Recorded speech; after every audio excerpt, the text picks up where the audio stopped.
Okay, this is a one-speaker meeting. Please welcome our speaker tonight, Matt.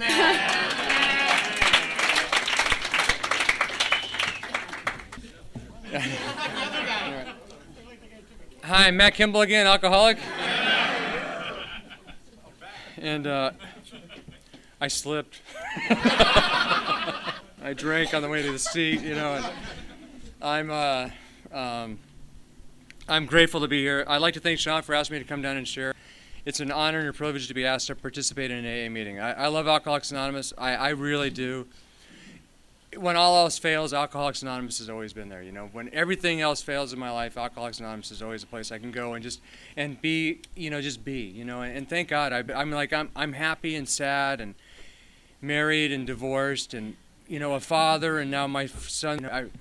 I've dealt with death and love and but no matter what's going on, I keep coming back here. I got smart feet. I hear that's being said sometimes, and I have smart feet. No matter what's going on, you're going to find me in an AA meeting. And sometimes I'm like really grateful and I'm comfortable and I'm laughing and I'm having a great time, and sometimes I'm not, but I'm going to sit in my seat and just be here because I got to. Sometimes for me, I don't want to drink no matter what.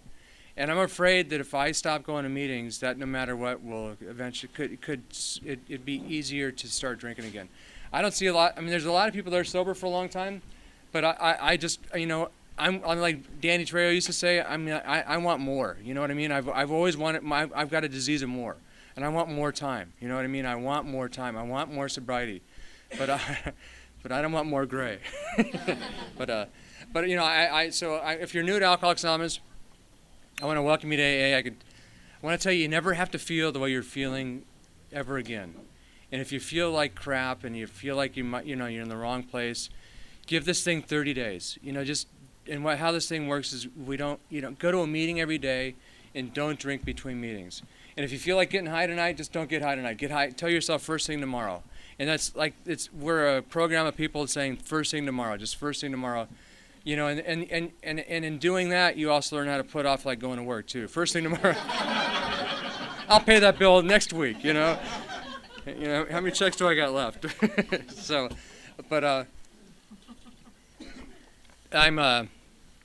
I'm 29 years sober. Just so you guys don't have to figure out the math. I'm 29 years sober. I got sober on November 6, 1978. I got sober when I was 19 years old. I started getting high in 1965 when I was 6, and I stopped getting high when I was 19. I've been arrested 13 times. I was on probation from the time I was 9 until I was 22 years old. I used to drink a quart of vodka every day and 2 six-packs of beer every day. I did a lot of drugs, and I've overdosed twice. I've had a shot of adrenaline in my heart once. I've slit my wrist. I don't know if you guys have ever tried to slit your wrist with the track 2 razor, but it's really hard to get a cut with the track 2. But I actually got one, and I used to like to drink and party, and that's kind of what I did. I come from an alcoholic family. I heard it mentioned earlier from the podium. I'm not an alcoholic because of my family, or maybe I am. I don't know. But I don't. You know what? And it's like. It does, how does Alcoholics Anonymous work? Just really good. I don't really know. It works. It's really good. It just works. I could tell you some things how I start my day off in the morning. I wake up in the morning and I pray and I meditate. I inhale love and I exhale God. I do this every day for as long as I can. I really do. I meditate and I pray and I ask God for the next right thought or action, and I apply it towards my business, and I try to do the next right thing or the right action, and I just say it in the morning, and I don't like spend the whole day thinking about it and obsessing about it, but I do in my day when I have a bad thought, I do try to consciously replace it with a good thought, because I do have bad thoughts, and like this month I've had a lot of bad thoughts, and which is. I'm usually I'm usually above the wire. I usually don't have a lot of bad thoughts, but this month has been one of those weird months. So I try to replace these bad thoughts with good thoughts, and it seems to help, So I wake up in the morning, I pray God, I exhale love, and then I do a mantra every morning, and I wake up, and after I get up, I go, money, money, money, money, money, money. And,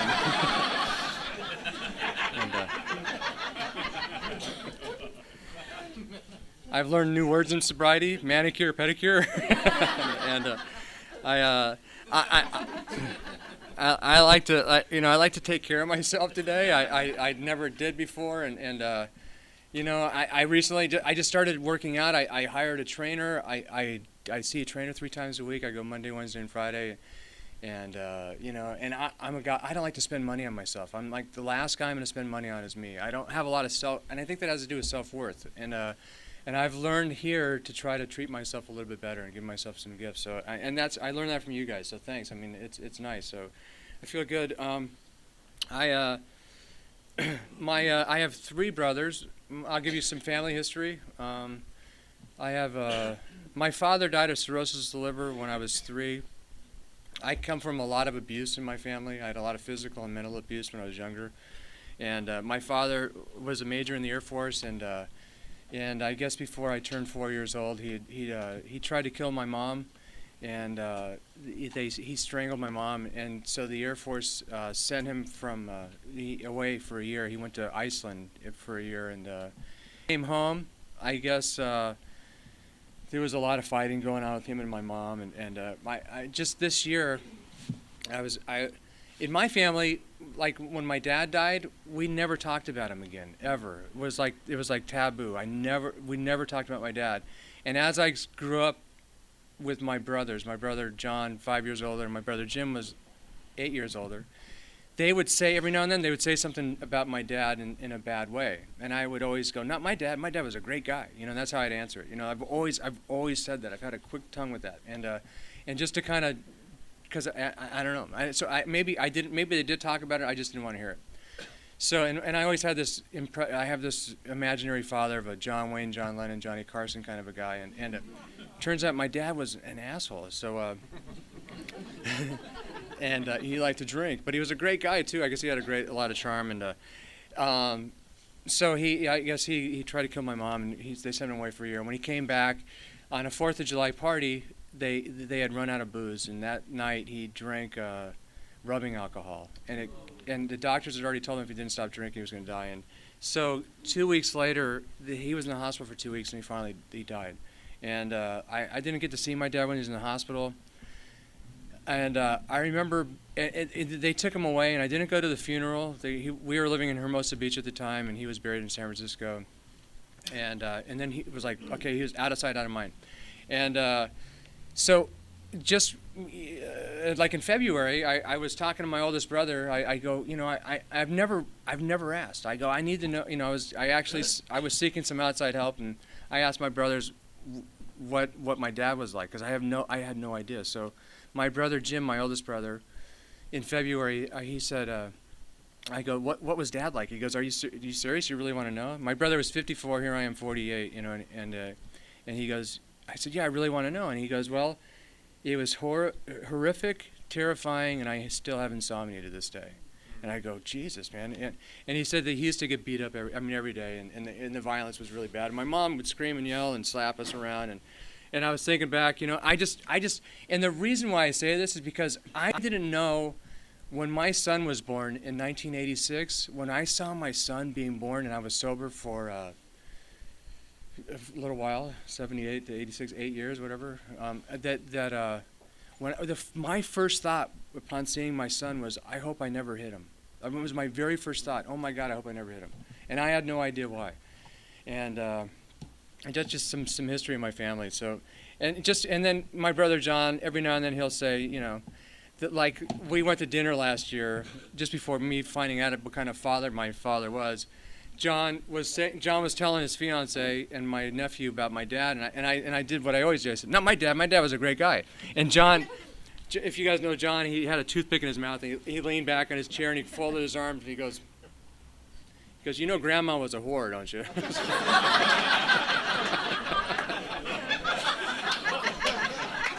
And I said, I wanted to fucking kill him, which I get from my father, that anger. And so the next day I call my sponsor and I go, hey, Bob, John says my grandma's a whore. He goes, call your mom. So I did. The next day I call my mom, and my mom lives in Tucson, and I go, Mom, John said grandma's a whore, and there's like dead silence, and she goes, well. And I go, I mean, like, I'm 40. Are you guys ever going to tell me anything? It's like, fuck. I mean, so when I was 6 years old, John and I we came up from elementary school. I was in kindergarten, and my babysitter asked us if we wanted to get high, and we said sure. So she pulled out a water pipe and she filled it up with weed, and we got high. We lived at 1436 Manhattan Beach Boulevard, and I always mention that in an AA meeting. I know that one day I'm going to run into my babysitter, and I want to thank her for starting me on my road to recovery. She also taught me how to smoke cigarettes, and I never forget when I was 6, my brother John and Jim go. I asked John for a cigarette, and he goes, go ask Mom. so I'm 6 years old. I go to my mom. Hey, Mom, can I get a cigarette? And my ear still hurts. Bam! My ear rang for like a week. And then she goes, I'm going to make you smoke a whole pack right now. And I'm like, oh, okay. And first time I was ever arrested, we lived in Manhattan Beach, and then we moved up to Brentwood, and I got arrested at a Westward Ho for stealing a pack of cigarettes. It's now the Whole Foods up on San Vicente, and I stuck a pack of Marlboro Reds, hard pack, and I was 9. I put them down my pants in front of like the store manager, and everybody was watching me. And I was cute. I had like long hair, and I had cute brown eyes, and I used to smile. I get away with anything, I could talk my way out of anything. And so I just walked out knowing I can get out of this thing, and security guard grabbed me, and he took me upstairs. He says, I got to call the police. And I said, no, it's okay, mister, just call my mom. She'll come pick me up. And he said, no, the manager said I got to call the police. And I'm like, no, really, here's the phone number, 271, call my mom. And he goes, no, I'm calling the cops. And then I start crying, and I'm looking at him. I feel like that penguin, the penguin used to cry, the cartoon. I'm crying, looking at him, and he's still calling the cops. I'm thinking, you're a fucking prick, I was really not a great guy. And so I got arrested. It was my first time getting arrested and going to the Purdue station. And then, after getting arrested, you go back and you see this guy named Sergeant Huey, which started this long relationship with the Westlake Police Department. And when I was about 15 years old, I was going to Emerson Junior High School, and then I went to Uni High School, and in the 6th grade, I got really fat. I guess I was depressed, and I just sat in the house. We moved to Sacramento for 1 year in 1969, and we had really long hair, and we walked, we moved into this place where everybody had short hair still. It was like they were all rednecks up in Sacramento in 1969, and so I hated it, and I used to get in fights every day because my little brother would get beat up, and I used to beat up the people that beat up my little brother, and I used to fight all the time, and I just was depressed, so I just ended up eating all, like that whole I ate, and so when I came home, I was fat, and then I met this guy named Doug, and Doug and I met this girl named Karen, and Karen had these mini whites, and Doug and I was kind of quiet. I was reserved, and I was fat, and I was quiet, And then all of a sudden, I did this speed, and I was like, "Whoa!" I was talking, and I like speed. I like, and we stayed awake for 2 weeks straight doing speed. And I'm a speed freak. I like what speed does for me. I just, it's like doubles. Thank God for espresso, right? I often said when I got sober, my sponsor said, you can't do poppers anymore. And I go, I never do poppers. He goes, well, just for 30 days, don't do poppers. I go, okay, I can do that. And he goes, no more acid. I was like, no more, okay. He goes, just for 30 days. And he goes, no more speed. And I go, okay, but in the back of my head, when I said, okay, I agreed, what I thought was, I'll never do speed again unless I get fat. that's what I thought. I didn't want to gain, anyway, so I remember doing speed. I remember there was a girl named Cindy that said that she had a spiritual awakening at 3 o'clock in the morning. She had been taking a bunch of speed, and she had a spiritual awakening out in her front yard. She was actually mowing her lawn with a pair of scissors and a flashlight. It's like I love that. So then after this, we ran out of speed, and then there was like when I went to Emerson, we used to buy 4-finger lids for $10. We always got the guy with the biggest hand to buy because you got that much more pot, and we'd clean it on our Johnny Winter double live album records, and just get rid of the stems and the seeds. And when things got really bad, you always put it aside and you smoke the stems and seeds and the pop and the crackle, and I was the kind of guy when I got stoned, I like to smoke a lot of weed, and my eyes, I was a total bust. I was like, I got really bad cotton mouth. My eyes would go like this, and I just read and and I had fun. It was like, and so we used to work our way. We'd go to school in the morning, and we go to the south end of the campus to the ropes. It was called the ropes area. And if nobody had anything to get high on, then we used to hyperventilate and then squeeze each other's stomachs until we passed out.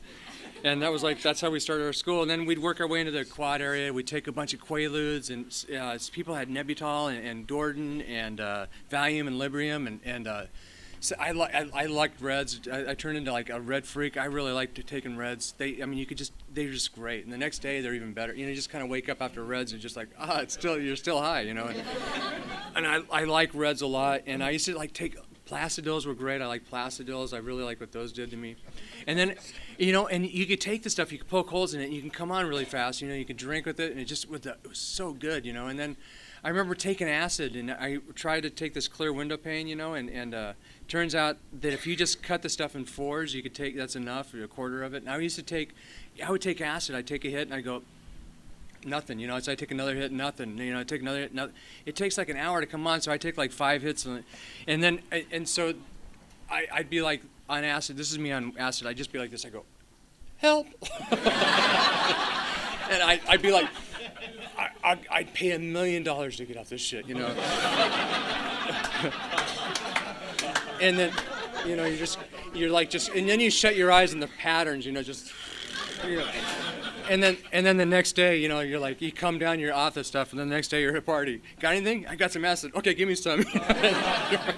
But then there was some really good trips too. The purple microdot and angel dust, and so I remember when I was like 15, I overdosed a couple times, and then I took some penicillin, and penicillin, I guess, it's deadly to me. And I turned I turned purple, and I bloated, and I looked like that guy from Willy Wonka and the Chocolate Factory, and so that's where they gave me a shot of adrenaline in my heart because my heart almost stopped, and I swore off of drugs. I stayed off of drugs for 2 weeks, and then 2 weeks later I overdosed again. I took a bunch of Quaaludes and I took Reds, 13 Blue Valiums, took some acid, smoked some Thai stick, drank a 6-pack of Schlitz malt liquor. And then I was walking to a party like I wasn't already there, and I passed out. And my brother, took me to the hospital that night. He said I was only breathing once every minute, and so he took me to the next day. He told me when I got to the hospital, he said you got to learn how to drink. And John, he had me lie down on the floor in our apartment, and he took a beer. He said drink it on the floor, and if you could drink it without spilling it, you could drink it like a man. I was like, all right. And now, in hindsight, I know they were just laughing at me. They had to have been, so assholes. So I learned how to drink, and around the same time, I was 15, 16. These girls asked my friend Tom and I if we brought a bottle of Southern Comfort to their house, they'd have sex with us. And neither one of us had sex, and we were like, that sounds great. So we got this. We bought a bottle of Southern Comfort, and we took a taxi from Westwood up to Cassiano Estates, and I had sex for the first time, and the next day I found out the girl I had sex with had a boyfriend, and I used to, but there was rules where I grew up, and my rules were don't screw my girlfriend, don't say anything bad about my family. And and don't hit anybody I know. If I'll fight you for that. I mean, that's worth fighting over. But so I knew that that there was no fight. I was just going to get my ass kicked. I had no recall for this guy, and he was a couple years older than me, and he was on a football team, and his name was Frank. And everybody knew that Frank was going to kick my ass, And so for the next couple of years, I'd go to parties, and I'd hear Frank was there, and I'd dart out the back door, It was like, and I ran away from this guy forever. And right after high school, I found out Frank died of cancer, and I was like, oh, thank God, I really did. So And then when I was like 16 years old, around the same time, I took some Quaaludes and I drank a quart of Bacardi, and I was 15. I was before I had a driver's license, and we were going to my mom's house because my mom was in the hospital for the weekend, so it was the after party house, and my friends let me drive their car because they were that loaded. I was drunk. I drank a Bacardi 151, and I took a Quaalude, and we were on Veteran and Sunset, and my mom lived at West Home and Kennard, and we were driving down the street, and I got to Manning and Ohio Street, just one block south, and I'm driving, and I'm talking to my friends in the back seat, and their eyes get like this, you know. So I turn around to see what they're looking at, and I ran right into these parked cars. So I didn't know what to do, so I put the car in low, and I pushed the cars out of the way, and I drove to my mom's house. It was like 3 blocks away. But the front right tire had locked up from the accident, so there's a skid mark from the accident next to my house. And, you know, within a couple hours, Kimball! And then, you know, I got a job at the Rainbow and the Roxy. I was parking cars, and the first night I was there, I took a bunch of Quaaludes and I drank, and the owner of the parking lot came in and he goes, man, you can't drive like that. He gave me a gram of coke. He goes, here, go do this coke, and we'll talk. I go, okay.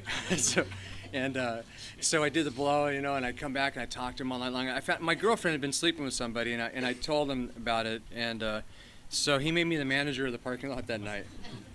And then 2 weeks later, I found out this was the guy that was sleeping with my girlfriend. So then, you know, I mean, we did a lot of. I rolled a car down the hill in the back of the parking lot at the Rainbow there. I lost the keys to some pretty famous people's cars, you know, and we got cars stolen from us, and I got hit by a car out there. I actually, what happened was I got hit by a car. This whole side of my head caved in. I had multiple brain contusions, partial amnesia. I still can't smell to this day. I have no ability to smell. And then 2 weeks later, one of my best friends had died in a car accident. And so at the funeral, one of my other friends, that guy Tom that I went to the girl's house with, he told me that my problem growing up was I had no discipline, and that God had told him to discipline me. So he took my head and he beat my head to the ground until my eardrums burst. And the next day I went back to my doctor, and he goes, now what, Matt? And I go, I just had a friendly fight, doc, no big deal. And he goes, you know, your friends are trying to kill you. He goes, you're going to die. He goes, I can't see you anymore. You're going to die. So he saw me for that last time, and that was it. I ended up, shortly after that, on June 4th, 1978, I went to a Grateful Dead concert at UC Santa Barbara, and I drank a case of beer on the way up there. I took a bunch of acid. I drank a quart of Jack Daniels, a quart of tequila, and a quart of vodka. And we drank a bunch of champagne. I ended up partying with the band that night. I don't know how. And the next day, I stayed up all night long, and I had taken a 1 gallon plastic container of milk. I poured it out and I filled it with beer. And the next day, I was walking into the concert, and I walked right into a cop. And I looked at him. I go, hey, you want to feel something funny? And I had him feel my head where it was caved in. I was hoping he would just kind of let me go, and he put me in jail. He said for my own safety, and I hate jail, so he put me in jail with a bunch of deadheads that were peeking on acid, and I had these guys feel my head, so they freaked out and they got me out of there, and so that was on June 4th, 1978. I stayed sober for 4 months. I went to the Pacific Group meeting that when I got home, and I stayed sober for 4 months in the Pacific Group, and on November 6th, 1978, I had a fender bender car accident, and I was, I got a 6-pack of Schlitz malt liquor and a 6-pack of Carlsberg Elephant Malt, and I drank it, and then I wanted to get a quart of vodka. And my friends, none of my friends were in AA, but they said, we're taking you back home, Matt. You got to go back to AA tomorrow, and you can't hang out with us because you're going to die. And I guess they're real friends because they really did something for me that I couldn't do for myself. And the next day, I went back to the Pacific Group, and I got sober up there with those guys. And not to knock Pacific Group or any group for that matter. No, what's really important for all of us is that if you're new, get a home group, whatever home group you've got, it's the best home group in the world. There's no home group is better than the home group you're in. So get a home group, get commitments, get a sponsor, and if you're depressed and you're new, get a job. That'll help that, and it's really important. It's like because we don't know what to do. I mean, so many of us don't know what to do, and so many of us don't know how to ask for help. I mean, and the help is really in the steps. And as it turns out, the steps are set up so that I could take away my fears, so that I could live the life that I want to have. And then I can find a sponsor. I can kind of tell what I want to do and what path I want to go down. And I could be honest with them, and I could tell him what I'm doing, and he could tell me what to do to remove my fears so that I could have the life I've had, that I want. And that's kind of how this thing works. So if you're new, try to find somebody that maybe that might be laughing, having a good time. If you want to, and try to find something, try to find a sponsor that's got something you want, like on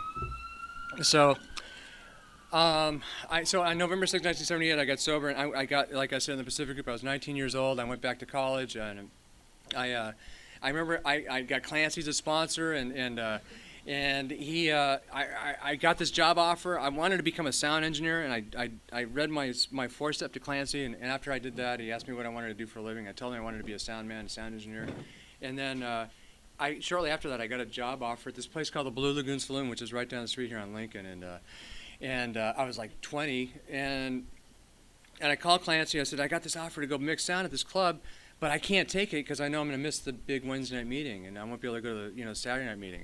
And Clancy goes, what are you talking about, kid? He goes, I thought you wanted to be a sound engineer. And I go, I do. And he goes, well, you're going to take that job. He goes, don't live my life. He goes, what Alcoholics Anonymous is for, and the steps is set up for, is for you to live your life. And you're going to take that job, and you're going to find other meetings to go to, and you're going to do great, kid. You're going to do great. And thank God for that, because I mean, so many times in my life, still to this day, what I know and what I think I know always gets me in trouble. To this day, like what I think I know, when I think I know something, like I know, then if I'm not willing to say it at a group level, it's not something I know. It's something I don't. It's my own will. It's not God's will. So. Anyway, so I got the job as a sound engineer. I ended up leaving the Pacific Group. I ended up getting another sponsor where I met Mike. It was this guy named Bob Horrigan. I started going to that Uncle John's meeting. I met Bob, and he's been my sponsor for 20 years. And he's just Bob is a great guy. He taught me. I ended up having a child in sobriety, and Bob really taught me a lot about God. And so did this guy named Howard Pullins. Both those guys taught me a lot about God. And my son's mom took me to court for a couple things, and then I took her to court because I wanted to get custody of my son. And so Bob went down to the courthouse with me, and I went without a lawyer. And we got down to L.A. Superior, and Bob looks at me and goes, "What's the matter?" And I had like 12 years. He goes, "What's the matter, Matt? You look awful." And I go, "Bob, I've been arrested 13 times. I was guilty all 13 times." I go, I've testified for my friends that were innocent. After I testified guilty, this place sucks. And I don't like, I still had a big chip on my shoulder about I come from, I fight the system, and I was still, although I hadn't, I was still had that in me. Bob said, Matt, before you go in the courthouse, open the door and let God first. And I did. I opened the door, let God walk in first. I took a deep breath. I let him walk in. I ended up getting custody of my son, and he lived with me. And then, which was the greatest thing in the world to do. And then I ended up getting married. And then, in 1993, I got married to another woman. And in 1996, I was working. I became a road manager. First I became a roadie. I traveled around the world. And as a roadie, my very first tour, I had a 24-foot truck. It was filled to the top with band gear. It was like the drummer had 3 kick drums and a big drum riser. Everybody had like big equipment. It was big. Everything was big in the late 70s, early 80s. It was like the bigger, the heavier, the best. And so it was me and this other guy. We had this whole truck. We did 24,000 miles in 6 weeks. And I just remember looking at the road manager thinking, that guy doesn't do anything. I want his job.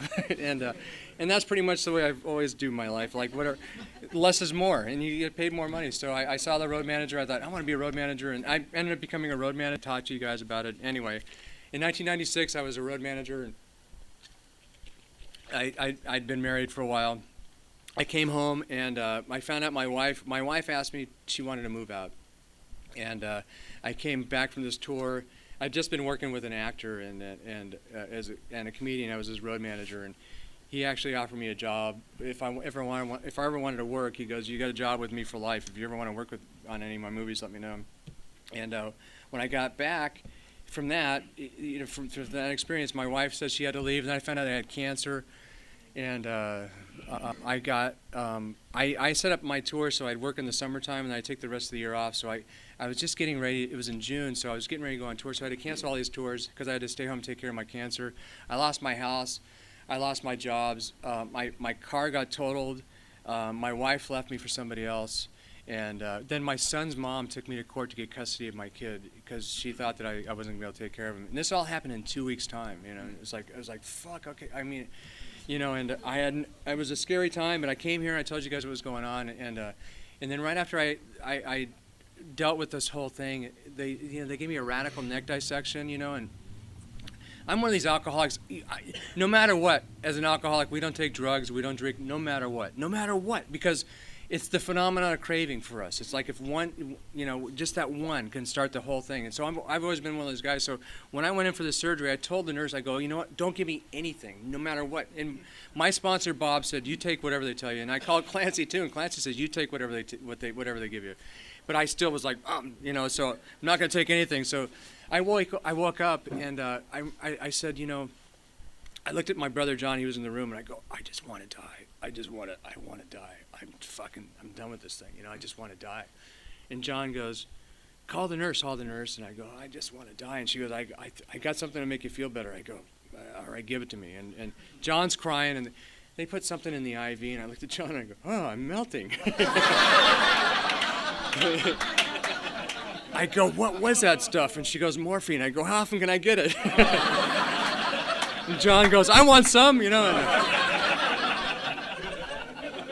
So then right after that happened, I just wrapped this up really quick. That guy called me up. He goes, hey, you want to come work with me on my movie? I go, yeah, sure. He goes, okay, go to Universal, and he goes, go tell the guy that you're going to go meet this guy. He goes, and you can do anything you want to. He goes, I'm the producer. It's my movie. It's whatever you want. It's whatever you want to do. You can do whatever you want to. And so I went up to Universal, and I met with this guy, and he goes, well, what do you want to do? And I said, I kind of described as a road manager what I did. I said, I guess it's like a line producer. I want to be the line producer. And he goes, that's my job. Because you could be the driver. I go, okay. So I drove him, and on the first day of the job, I walked in, and I picked him up, and we go on the job, and there's two principals. It's him and this girl, and I walk my guy to his trailer, and the female star walks by, and there's a guy with her. It looks really familiar, and I'm trying to remember who it was, and I get to the door. I open the door for the guy, and he walks in. And I look over, and I go, Frank? And he looks at me, and goes, Kimball? And I go, oh man, I heard you died of cancer.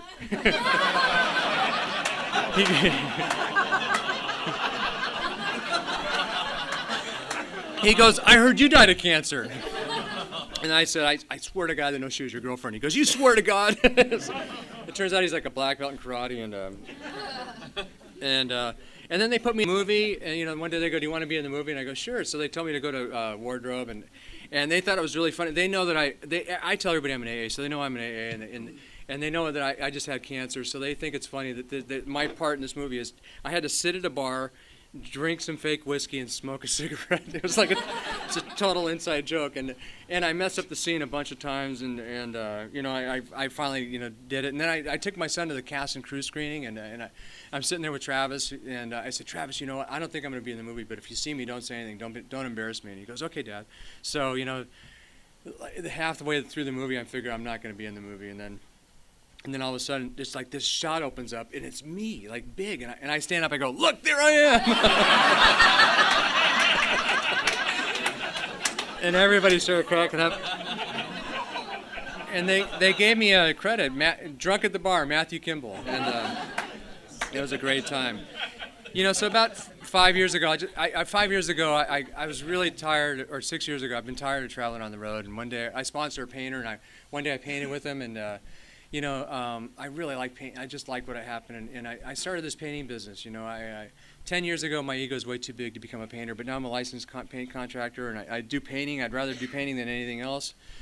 I mean, right now in my life, it's just a great thing to be able to stay home and go to meetings and be here and just be, I'm comfortable here, like right now, right here, right now, I'm comfortable.